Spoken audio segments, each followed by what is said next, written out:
We can all agree that unboxings are boring, right? How about an unburying from the snow? I'm here with the new Honor Magic 7 Pro. I'm actually recording on the rear cameras right now on 4K 60. I'm here in Wyoming. As you do, my wife's family live here. I'm coming for a little couple of days break, but I wanted to bring the Honor Magic 7 Pro with me here. I've also just come from Las Vegas at CES and also home back in Blighty to give this a thorough test because we've got a new chip. We have a much bigger battery, we have new cameras, including some crazy zoom, a more comfortable screen, a refined design, and more AI features than you can shake a stick at. So big thank you to Honor for setting this up for me to have a play with and also for partnering with me on this video. Let me give you a little walkthrough of their new flagship phone. But first, just have a look at this view. Holy moly, I've never been anywhere like this before. We're on the border of Idaho and Wyoming here in a little place called Alta.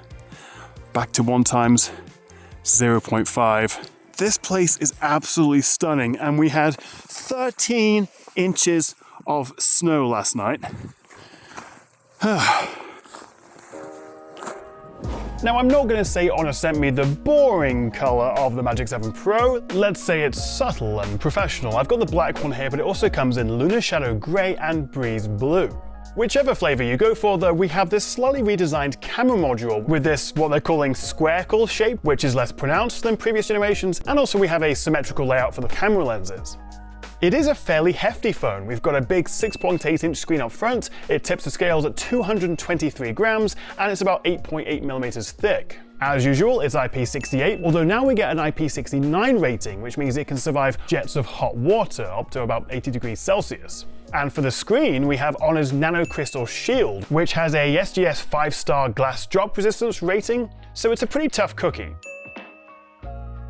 It doesn't look real, it looks like a green screen, but that is real. Also, what I love about snow is it is a sound dampener, so the acoustics out here are actually really good. And speaking of acoustics, the Magic 7 Pro also has a new AI dual-way noise reducer, so when you're taking a call, whether it's on your ear or speakerphone, it will actively reduce the background noise. And there's also AI privacy cool, so if it can detect other voices around you, it can actually lower the volume a little bit, so no one on the train or in the car can overhear your very important conversation. And they've also upgraded the Bluetooth to 5.4, and Wi-Fi 6 and 7 now supports the 6 GHz spectrum. Previously, with the Magic 6 Pro, we just had 2.4 and 5 GHz.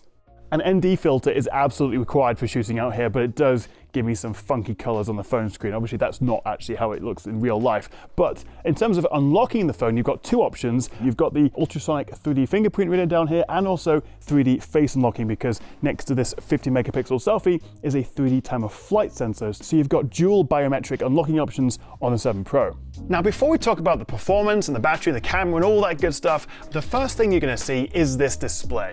And it might just be the best screen on any phone right now. As I say, 6.8 inches in terms of size, 1 to 120 Hz dynamic refresh rate, with a peak HDR brightness of 5000 nits.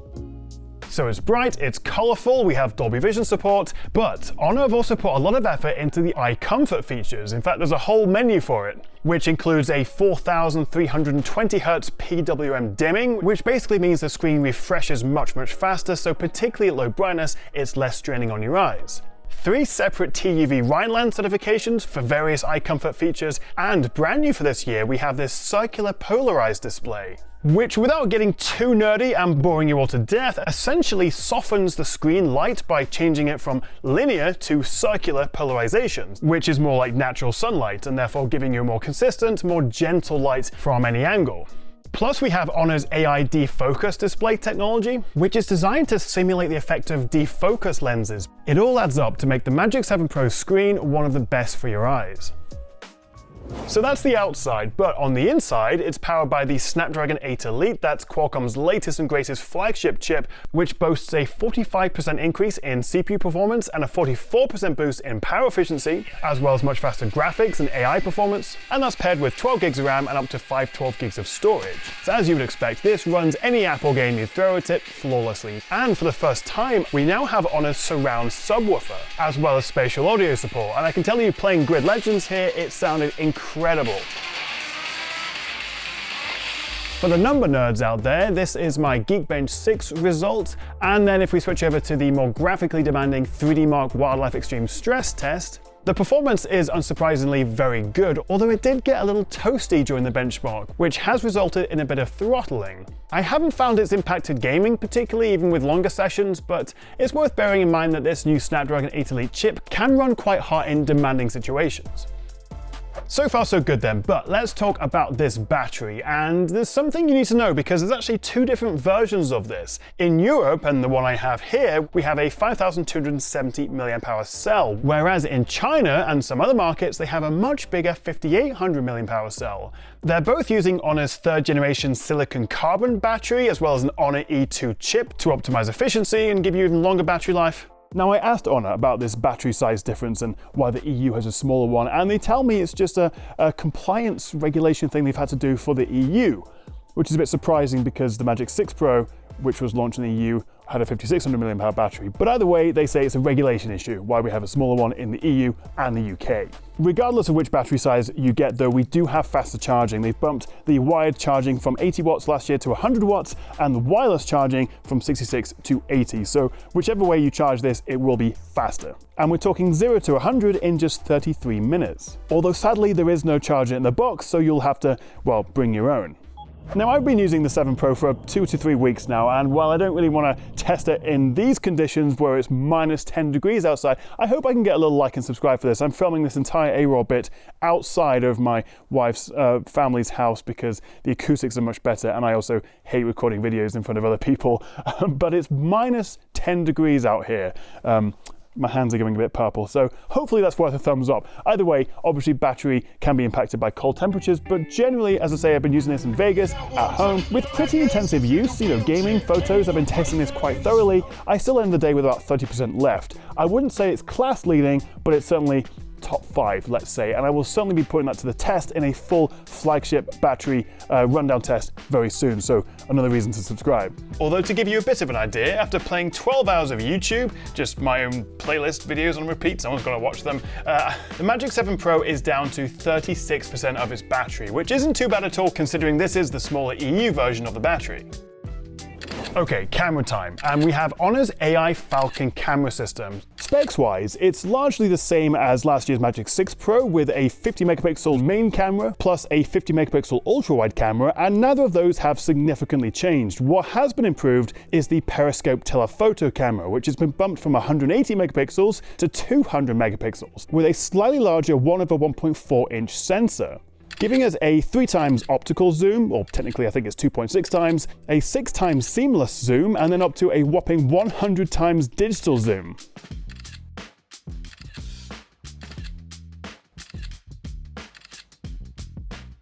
And then finally around the front we have the same 50 megapixel selfie camera. But of course, specs do not tell the full story, and Honor have put in a whole bunch of extra features, and specifically a lot of AI features to enhance this camera, and it's all part of their Honor AI image engine, which apparently is the industry's first mobile imaging system with hybrid AI large models, so that's on-device and cloud AI. So this is the camera app. A 1x, a 3x, a 6x, and then you can zoom all the way in to 100x using their AI Super Zoom. Although, when you go beyond 30 times, you get this AI Zoom Enhance option. You can see this little icon down here, and it can actually make a pretty big difference. Just look at this bar, one with and one without AI Zoom Enhance. And then if we compare it to, say, the iPhone 16 Pro Max, topping out the iPhone's 25 times zoom, even at 30x, the Magic 7 Pro is so much clearer. And if we compare it to the new OnePlus 13 at night, if we punch into the Flamingo Casino here, even against its newest rivals, the Honor does a great job. Then we have Portrait Mode, which also has an AI-enhanced portrait option, which is designed to bring out more facial details and texture. It can work in some scenarios and some lighting, but I also sometimes find it a little bit over-sharpened, so I don't always find myself using it, though it's a good option to have. Either way, portraits on the Magic 7 Pro look fantastic, especially with these 3 color profiles from Studio Harcourt. And I do love a bit of black and white now and then. There's also a new stage mode, which utilizes, you guessed it, AI to improve shots in very challenging lighting, and here is Mr. Curtis Jackson doing his thing. And of course we have their famous AI motion sensing capture, which is great for our fast-moving kids and pets and wild tech chaps. And we have this new HD Super Burst mode, which can capture up to 10 frames per second. Altogether, it's an incredible camera system, couple of things I've noticed though is that the camera can sometimes be a little inconsistent, particularly when you are utilizing AI features, whether it's AI zoom or AI enhanced portrait. It can sometimes either make text go a bit weird or it can over sharpen faces, so you have to play around with that a little bit. And I also find that jumping between the lenses, so like zooming in and out, particularly when filming video, can be a bit sort of jarring. It's not an overly smooth experience, and there's a bit of a sort of difference in the white balance and color between them. But that's really my only complaints. So that's the hardware, but in terms of the software, this runs macOS 9 based on Android 15, and Honor promised 4 years of OS updates with a 5th year of security. And even before we talk about all the AI features they've added, the software, the UI is incredibly fast and slick. They've even done some stuff around having a full stack Vulkan graphics engine. I should know what that means, but it's a little bit going over my head. As you would expect for a 2025 flagship phone with a Snapdragon 8 Elite, it's a bit fast. But let me show you some of the extra stuff, including Magic Ring down here, which I actually made an entire video on a few months back. And basically, if you are in the Honor ecosystem with their laptops and tablets and watches and phones, Magic Ring basically brings their ecosystem together, and actually it works very well. You can circle with your knuckle, which is kind of like Circle to Search, but then using Magic Portal, it'll bring up those recommended apps. So you can throw some text straight into Notes or an image into a Google search, or share it as an Instagram story. They've completely overhauled Notes with AI. We have real-time transcript, which will give you transcriptions with speaker IDs across 11 different languages. We've got AI Summary to quickly summarize your notes. You've got AI Minutes, which is perfect for those long and boring classes or meetings. But also, if you open up the gallery, we now have AI photo editing tools, including AI Eraser, which can get rid of those annoying background distractions, and here you can either circle around it or brush to erase. You've also got AI Cutout, so you can extract objects from images with a press and then save it separately. You've also got this dedicated Honor AI translation app with both live chat and interpreter modes, which actually worked really well. It supports up to 13 languages, and if you happen to have a pair of Honor's earbuds open, then you can actually give one of your earbuds to another person and take turns speaking different languages. There's also an AI deepfake feature, but that's coming later via an update, which should be able to detect deepfakes during video calls. And of course, we have the Google Gemini app pre-installed, and if you long press the power button or swipe up for the corner, you can bring up the Gemini overlay. And so that is the Honor Magic 7 Pro. I'm going to go inside now because I'm absolutely freezing. If you've got any questions, drop a comment below, and I'll also leave a link if you fancy checking this out in the description below. Thank you very much for watching, guys. I'll see you next time back in the warm in the studio right here on the Tech Chat.